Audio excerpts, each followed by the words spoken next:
एक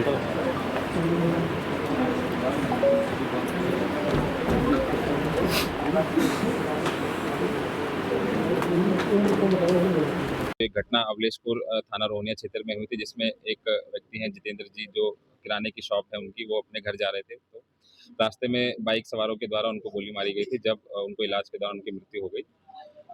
शुरू में ये केस हम लोगों ने काफ़ी इसमें तलाश की कि क्या कोई मोटिव हो सकता है, क्योंकि उनका भी हम लोगों ने बयान लिया था, उन्होंने भी इसमें ज़ाहिर किया था कि इसमें किसी प्रकार की उनकी कोई दुश्मनी नहीं है। घर के परिवार के लोगों को इस दौरान बार-बार बताया गया कि दुश्मनी किसी प्रकार या कोई एंगल ऐसा नहीं है।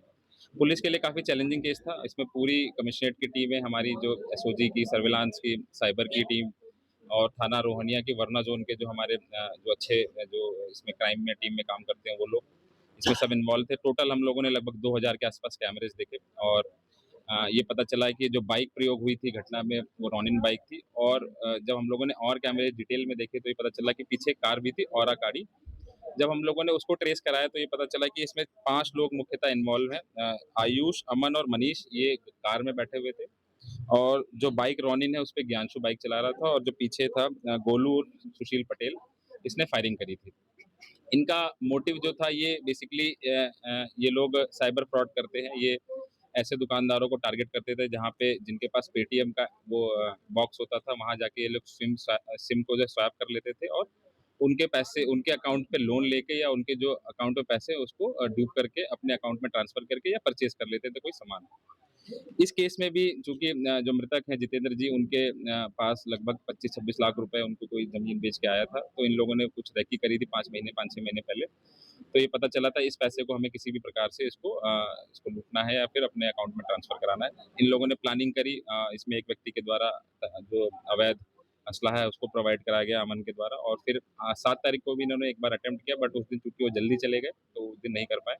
8 तारीख को इन लोगों ने इस घटना को कारित किया।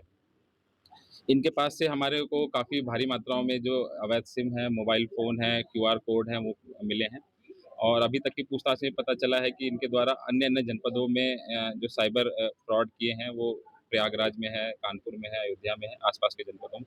तो हमने हर जगह इस चीज़ को अलर्ट कर दिया है, अगर इस प्रकार के कहीं पे भी केस हुए हैं, तो वो आके पूछताछ हमारे यहाँ से टीम से कर सकते हैं। इस पूरे घटना को जो अनावरण किया है, उस पूरी टीम को पुलिस आयुक्त महोदय के द्वारा 1 लाख रुपए का इनाम भी दिया जा रहा है। सर, आरोपियों के द्वारा एक खास बाइक की भी यूज़ किया जाता था, कौन-सी बाइक थी वो? ये देखिए, जो घटना में भी प्रयोग हुई है टीवीएस की रॉनिन बाइक है, ये भी नई बाइक है और हाई स्पीड बाइक है। और भी लोगों के पास हमें पता चला है कि ये लोग रॉनिन बाइक ही रखते थे, तो हो सकता है कि ये अपना कोई एक सिंबल बना के रखना है कि रॉनिन बाइक से ही हम क्राइम करेंगे। इनकी कोई विशेष जानकारी वगैरह की इंस्पिरेशन है? जो पूछताछ में पता चला है कि दौरान लॉकडाउन इन लोगों ने इस प्रकार के क्राइम को करना सीखा, यूट्यूब पे सीखा और मूवीज़ भी देखते थे, जामतारा जैसे आपने बताया एक सीरीज़ आई थी उसको भी देखा था। और इन लोगों ने पहले टेस्ट के रूप में अपने घर में ही, चूँकि एक व्यक्ति का जो क्रिमिनल है इसके ज्ञानशु, इसकी खुद की दुकान है, वहाँ पे इसने अपने घर पे ही उसको टेस्ट करके चेक किया था कि कैसे हम लोग लोन करा सकते हैं, उसको ट्रांसफ़र कर सकते हैं। तो ये काफ़ी समय से कर रहे थे, चूँकि अमाउंट छोटे-छोटे रहते थे, तो कभी बहुत ज़्यादा कंप्लेंट्स आ नहीं पाती थी पुलिस के पास और आती भी तो ट्रेस नहीं कर पाते थे, चूँकि कोई सिम जो पकड़ा जाता था या फिर फुटेज नहीं मिल पाती थी। बट चूँकि इन लोगों ने इस बड़ी घटना को किया है और पूरी टीम ने इसमें बड़ी मेहनत से इसको अनावरण किया है। इसी तरह से गैंग संचालन करते थे, एक तो मास्टरमाइंड कौन था? देखिए, अगर मास्टरमाइंड की बात करें तो ये आयुष पटेल करके जो लड़का है, ये पहले पेटीएम में काम करता था और इसी को आइडिया था कि कैसे इस फ्रॉड को किया जा सकता है, पेटीएम फ्रॉड को। और बाकी जो लड़के हैं, इन्होंने भी इसका जो पैसे का है वो यूज़ करते थे।